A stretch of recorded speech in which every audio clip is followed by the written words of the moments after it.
Hi everybody, and welcome to episode 4 of Engineering Success. Today's special guest is Steve Wooler, the Chief Executive of BWB Group. BWB Group are an engineering, environmental and project management consultancy with offices in 5 major UK cities.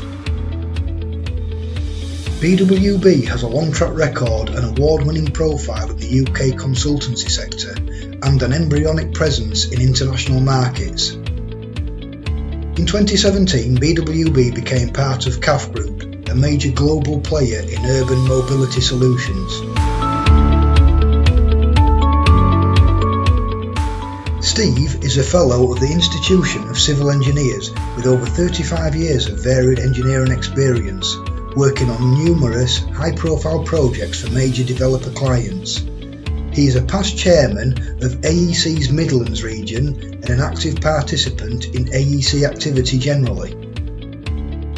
Steve is passionate about the engineering profession and the massive contribution that professional engineers play in planning, designing and delivering sustainable development. He believes it's imperative that the profession embraces collaborative working and digital technology to meet the seemingly inextricable worldwide demand for consultancy and engineering. Hi Steve, and welcome to Engineering Success. Great to have you on the show this morning. Can we start with how you first got into the engineering industry and who was the first company that you worked for? Okay, so my first proper job was here in Nottingham, working for Nottinghamshire County Council as a graduate civil engineer back in 1982. Seems like an awful long time ago now. Before that, I had undertaken some summer holiday work for George Wimpey, building a distribution warehouse in the northeast of England for one summer, and just after I graduated, which actually was in a recession in 1981, I took a temporary job at Durham University. So it was an interesting journey towards my first job. Right. So through your career, who's been your biggest inspiration? I don't think there's been any one individual.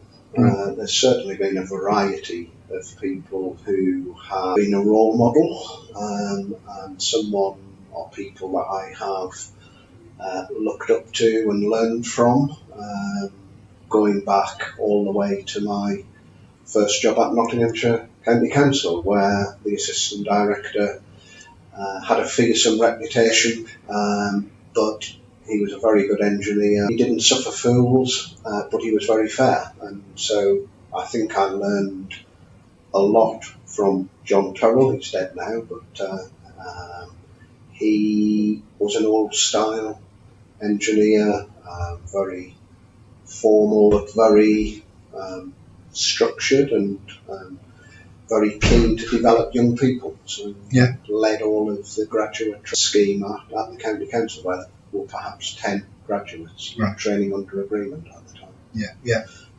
Later in my career, working out on site, a resident engineer, very experienced, very calm, and dealing with high pressure situations, taught me not to overreact when the pressure was on. Right. And basically all the way through to current circumstances, both colleagues within BWB, non-executive chairman of the business, and people in the wider industry. So I take inspiration from lots of sources. Yeah, lots of different people. Yeah. So, we hear a lot about leaders having daily or weekly habits. I hear it quite a lot on social media. Do you have any weekly, daily habits that you do? I do. It's a variety of work-related and well-being type habits. Yeah. So I force myself when I turned 50 to start going to the gym, Right. because I do think that being healthy and fit really important. Clarity of thought and good health in your work. Every day I start my day by reading latest news from the sector, Building Magazine's website or Property Week or New Civil Engineer, so that I know what's going on. I keep a very close eye on the economy, because that affects the market for our services, and if there are storm clouds on the horizon, which there are certainly lots of those at the moment, I feel it's my responsibility to be well informed what is currently happening and what is predicted to happen that will affect the market for the services that BWB provides to its clients. So I like to talk to people as much as I can on a regular or as regular a basis as possible, which is difficult with a multi-site office and set up and nearly 300 people. It's impossible to speak to everyone, but there are key people in the business who I need to talk to find out what is happening in the business. So they're my sounding boards for if there are issues, if there are new projects that I should be aware of, and occasionally if there are issues or problems that I need to be aware of. So difficult to be formulaic about that, but I think thinking about it and analysing it, there are definite patterns to what I do.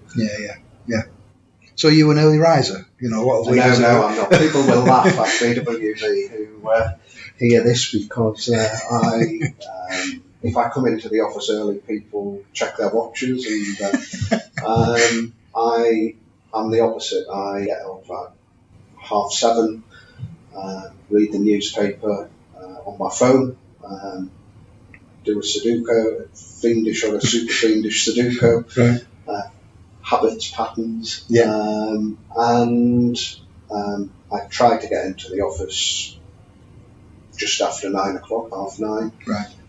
But I'm most productive and most alert late in the afternoon, so I'm often here till 6:30, 7 o'clock. But that's my personal preference, partly to do with my body clock, partly to do with commuting patterns. It avoids the worst of the traffic. It suits my personal circumstances to work that way. And doing the job I do, I don't need to be at a desk between 9 and 5. I can think about or do largely at a time that suits me. So flexibility in approach is, I suppose, the key phrase. So what attributes do you need to be the chief executive of a company like BWB? First and foremost, any chief executive needs to have a deep understanding of business and all aspects of its business. The landscape it operates in, so the economy, and in BWB's case, the property sector, property development industry. To know what's trending, what sectors are buoyant, which are not. So hence the daily research of media. I think you need to be a people person to do the role, particularly in a consultancy practice, probably in any business. Today, command and control is no longer fit for purpose in terms of running a business. And people, the brightest and the most capable people would not entertain that sort of environment. So being inclusive and trusting people and delegating, I think, is the right culture to have in a business, empowering people.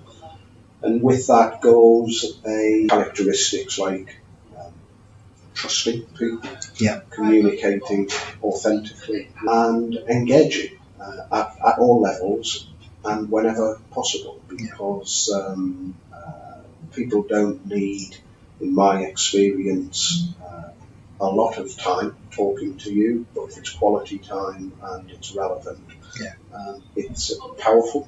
So, I would say the knowledge of the sector as a professional engineer, obviously technical capability, but an understanding of people, I would say are three key things. So what challenges do you face on a weekly basis at BWB? Many and varied, I would say. It's a trite and often overused phrase, but no day is the same is very true in what I do here. It can be anything from a problem that has just occurred. As an example, yesterday we had a health issue where one of our people was diagnosed with meningitis. Never come across that in my life before, but last night at 7:30, 8 o'clock, I was Googling an employee's responsibility for dealing with a meningitis incident in the workplace, because failure is naturally apprehensive and anxious about whether they might be at risk. Taking advice from friends, talking to fellow directors. An example of yesterday morning when I woke up, did I think I would be researching that subject? But equally, I can take a call about a new opportunity where I need to liaise with colleagues or go to a meeting and present BWB's capabilities. So it is very varied. It suits me. I enjoy that fast-paced, ever-changing environment, and it's one of the reasons that I get job satisfaction. So what would your number one piece of advice be for somebody joining the engineering or consultancy industry today? Okay. I think first and foremost they need to do an honest appraisal of what their key drivers are. Are they good at the basic subjects that are required in an engineering environment, so maths, physics, chemistry, etc. Not necessarily all of those things. Computing and digital technology is I started my career. Do they have a curiosity about the world around them? Do they look around and see why things are as they are, or question where the water comes from when they turn the tap on, where the water goes when they flush the toilet, how airports work, how railway stations work, how communication networks work? If they have that natural curiosity, and if they have the aptitude for scientific type subjects, and if they like an ever-changing environment, stretching themselves, I would say they probably have the basic, they tick the boxes for basic requirements, but I don't think that's enough. I think talk to people who have experience, either people they know or find work experience, so show some initiative in using whatever networks may be available to them, or just researching company websites to see if they do work experience, or friends of friends who might know somebody within an organisation, and actually go and immerse yourself in the environment and get a flavour for whether it's the type of environment that they think they will thrive in. If it is, then to do more serious research. But I think it has to be methodical. it's a big decision to make, and I think embarking on a vocational profession is not to be undertaken. I think, yeah, if they are serious about it, do some work and it's likely to be the road. Do you think there are those opportunities to do work experience? The BWB, We place a great deal of emphasis providing opportunity to local schools.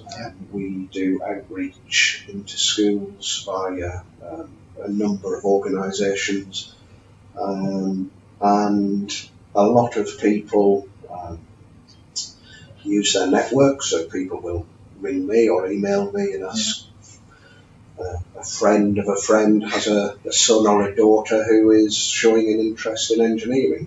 Would they be able to come into the business? And we do take it seriously, because it can be that spark or that moment, the light bulb moment, where someone comes into the business and sees the type of projects that we undertake, and they then build from that. Or equally, it might be that they come in and think, whoa, that isn't for me. But that's good. Yes, it is. It's a. I think it is very valuable. I think with social media, the ease of access to lots of very user-friendly publications about careers now. People can do their own research, but there is no better way to find out if it's a career that is likely to be of interest to that young person than to go and talk to people who are doing it. Get stuck in. Yeah, absolutely. So why do you feel there's been a skill shortage in engineering? I think there has always been skills shortage. It is getting worse. I think the status of engineering has been not as good as it should have been over the years. I think engineers have only got themselves to blame for that. It sounds perhaps a harsh thing to say, but I think it's the truth. I think we don't speak with one voice as a profession. And when I say that as a profession, I'm a chartered civil engineer, but a structural engineer, a mechanical and an engineer, electrical, it doesn't matter, they're still in the engineering profession. And I think we're sending out mixed messages to young people who, they need first to get a taste of whether they want to learn more and keep their options open, but start heading in a particular direction. Because there are undoubtedly lots of opportunities to change direction once you have an understanding about what is available and what is possible. So I think, to answer your question, the engineering profession itself must bear some responsibility. I think we need to be better communicators. I think we don't talk about the opportunity and the excitement that exists. And if people are driven by financial gain and status, they perhaps see the stereotypical engineer being somebody who's out on site, dirty boots, working in blizzards, etc. And yes, undoubtedly that is part of construction. But an engineering profession can be undertaken largely in an office environment. In high-level meetings about very complicated projects that put something back into society and really make a difference to our fellow humans, and not just in the UK but worldwide. Engineering is an incredible profession to make that difference.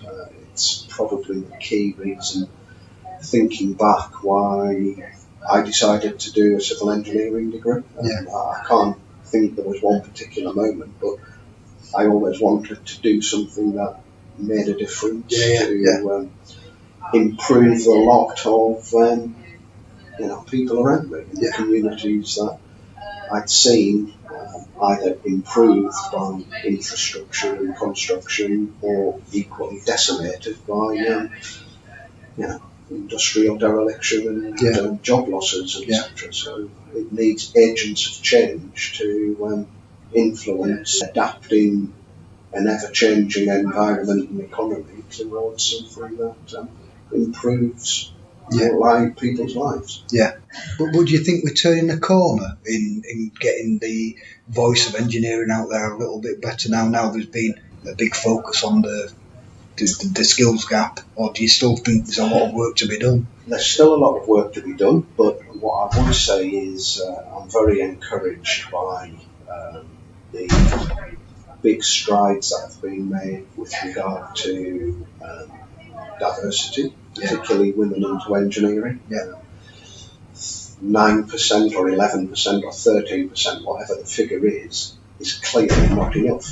For a profession not to be mining the talent that exists in 50% of the population is, I don't know the right word to use for it, but it isn't good, and it isn't making best use of the talent and enthusiasm that exists there, but we need to channel it better. So whilst there are significant inroads that have been made into encouraging younger people, I think there's still a lot more to do. I think we need to better articulate the opportunity that exists within the engineering profession. So what are the biggest changes that you've seen in your career so far in engineering? The biggest one has to be digital engineering, use of computers for analysis and modelling. Been applied through. Pace of change has been phenomenal, particularly in the last 10, 20 years. And so changes in efficiency or in significant step changes in efficiency because of computing power, analysis of options, accuracy of construction information, digital twinning clearly is a huge potential for the profession and the industry. I think back to when I first started, and we were doing highway design, centerline alignments with punched cards that were fed into a mainframe computer, which is just, it was like a different world. It's like thinking about the Victorian era or the Stone Age. It was just so slow and inefficient. And the use of computers to do complex analysis that improves efficiency of construction, use of materials, energy efficiency, sustainability. So they're the big changes. But I think in the UK, pressure on, because of population growth and urbanisation and replacement of an ageing infrastructure and an economy from the 20th century and industries from the 20th century have both created challenges but also opened up massive opportunities. So I think they would be the biggest changes, and of course it never ends. There is always a new challenge with a challenge and opportunity.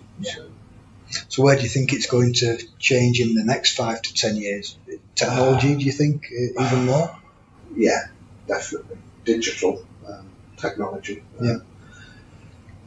Both in design, so artificial intelligence will undoubtedly start to become more prominent.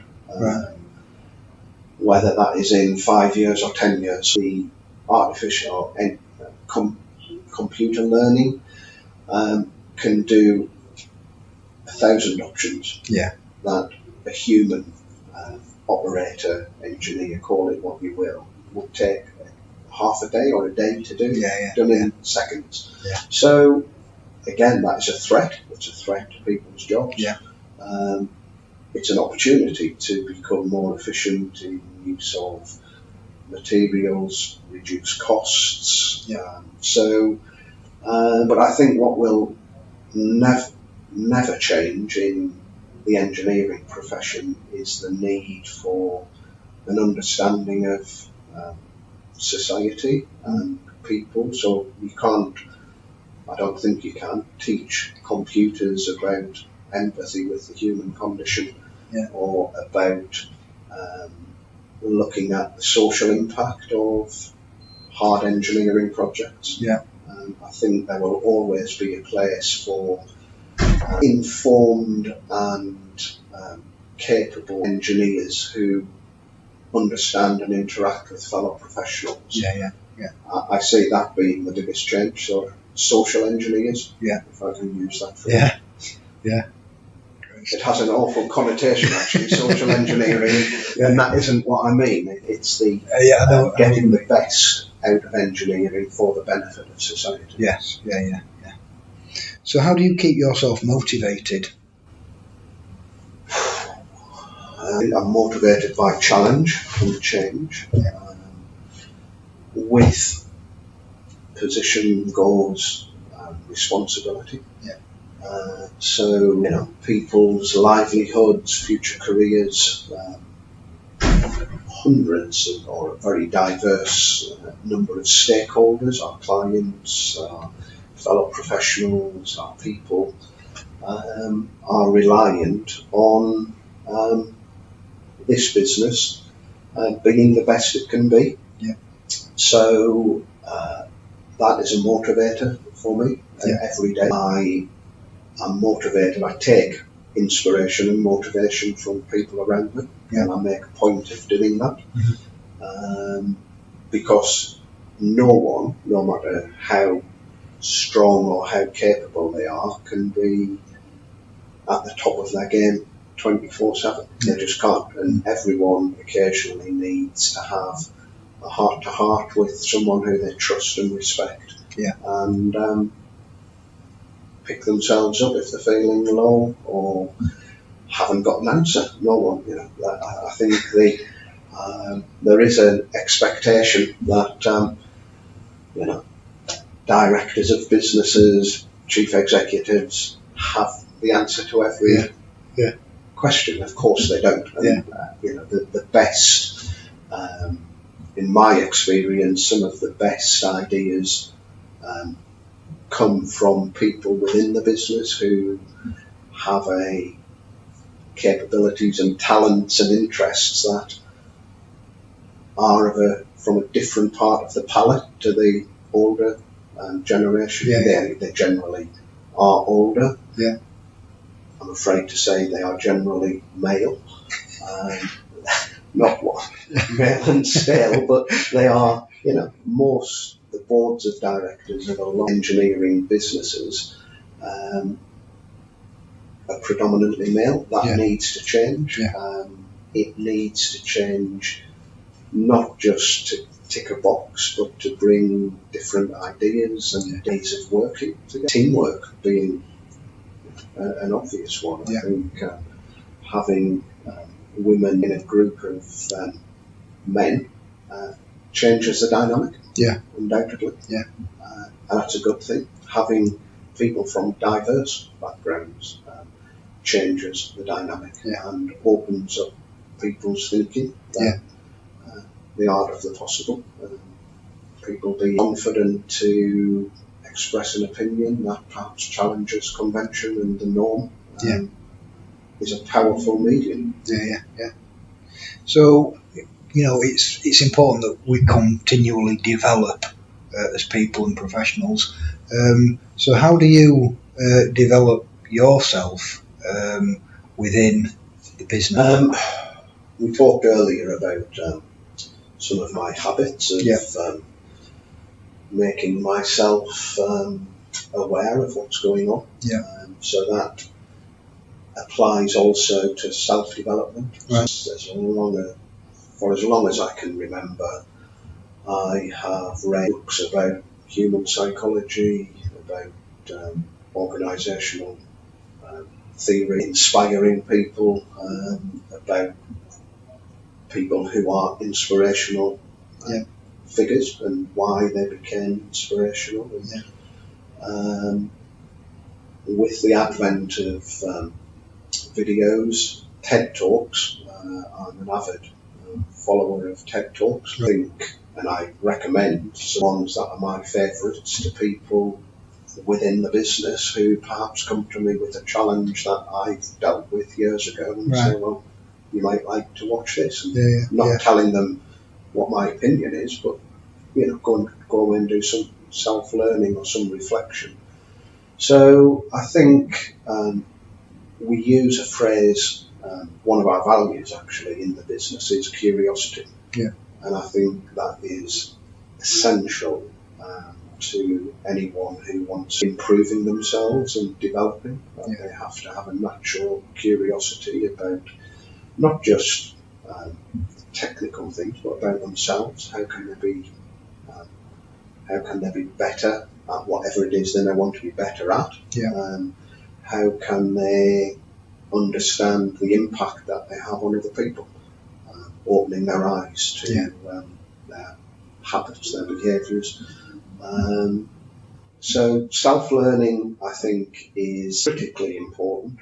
And I think just being open to new ideas. So we touched on it a little bit earlier, but have you had any specific mentors in your career that have helped? I know you've had people that have inspired you, but anyone that's guided you?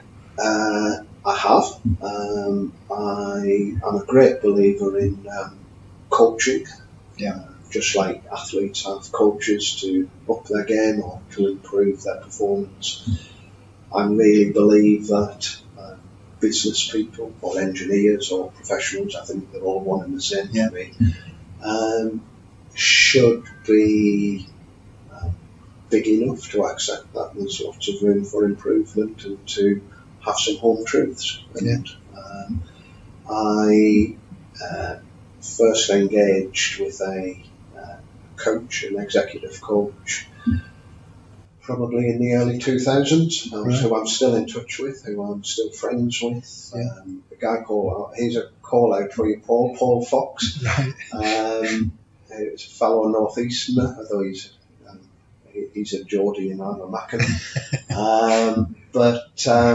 So Paul has been exceptionally important on my journey of self-discovery and growth. There are lots of people out there who do it. I think a lot of it's about personal chemistry. Building that trust and a relationship and understanding. I would say at key stages in my life, making the effort to engage with a coach is the biggest change that could have been almost a failure achieved. So if you had the opportunity, is there anything that you would change about your career? That's a really tough question to answer, because looking back on consider myself exceptionally fortunate. I think one of the obvious answer is I would have accelerated it, but that can be counterproductive. I think to try to undertake something before the individual and the organisation. It's difficult to understand that message at the time because we all think we know it all and we're ready. But in the round, I would say I wouldn't want to have accepted any aspect of my career, because I think it's all come together as building blocks that have provided a really strong foundation, has enabled me to succeed in my career. That's both in terms of what I do and how perhaps I'm seen, but more importantly, how I see myself. And I do see and take a great deal of satisfaction from what I have achieved. Yeah. It has been. I don't think I will change it actually. No. Yeah. People ask. Actually, I will say one thing. People ask me. I led a management buyout of this business 11 years ago. Right. And it was, the economy was booming in 2007, 2008. And BWB was at a natural transition point for either a trade sale or a management buyout. Yeah. With some close colleagues, we decided independent and owner managed, and so we undertook a management buyout. And a few months later, the world crashed down around our ears with the global financial crisis. Yeah. And at the time, I probably would have wanted to have changed Yeah. my career, but that was only at the time. Yeah. Because again, through adversity comes strength. Yeah.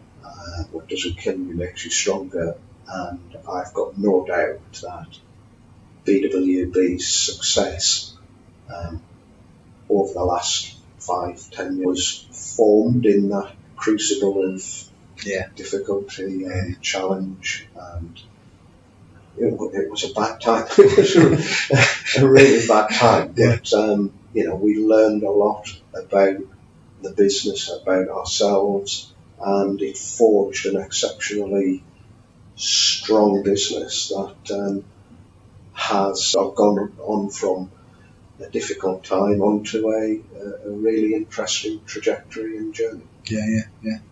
So, what does the future hold for you now, then, Steve? If I had a crystal ball, I would be able to tell you, but I haven't. So I honestly don't know in terms of, not in specifics, in general terms. I think I want to see BWB continue its success and growth. We became part of the CAF Group 18 months ago, which was a major change for the business, so becoming part of a global manufacturing business that is involved in urban transportation, trains and trams and electric buses, provides enormous opportunity, both for developing BWB, more of a transportation business and urban development business, so smart cities and all of the things that are enabled by urban transportation projects. Taking the business international. So CAF, as a Spanish business, actually most of their business is outside of Spain. 25%, I think, is in the UK at the moment. But the opportunity to use BWB's core skills and growing rail capability in international markets is a challenge, which squares back to one of the drivers when I was thinking of what career I wanted. I thought if I could combine it with an opportunity to travel. So at the latter end of my career, I perhaps have an opportunity to do more international work with CAF and BWB. I think I have an awful lot to give back, which I want to do, whether that is in time, reducing my working week and doing perhaps some voluntary work or non-exec work. Non-exec work isn't voluntary, but it's different. And, I think really powerful way to pass on experience. And you asked me about mentors and inspirational people. We've had 2 non-executives in this business since we did the management buyout, and both in different ways have been learned a lot. For one was not an engineer, was a lawyer by profession, and the other is an engineer, has lots of experience, types of work that BWB is going into. So I think if I could give something back by passing on that experience as a non-exec. That would be interesting and fulfilling. But I think going back again full circle to why we're having this conversation, being an ambassador for the engineering profession to encourage young people into the sector is something that really appeals. Yeah. Fantastic. Well, that's it, Steve. Thank you for your time. Great to have you on the podcast. Thank you. It's been a pleasure. Join us next time on Engineering Success for more insights from successful and inspirational leaders in the engineering and construction industries. I would love for you to subscribe to the show and please leave comments and feedback on the website.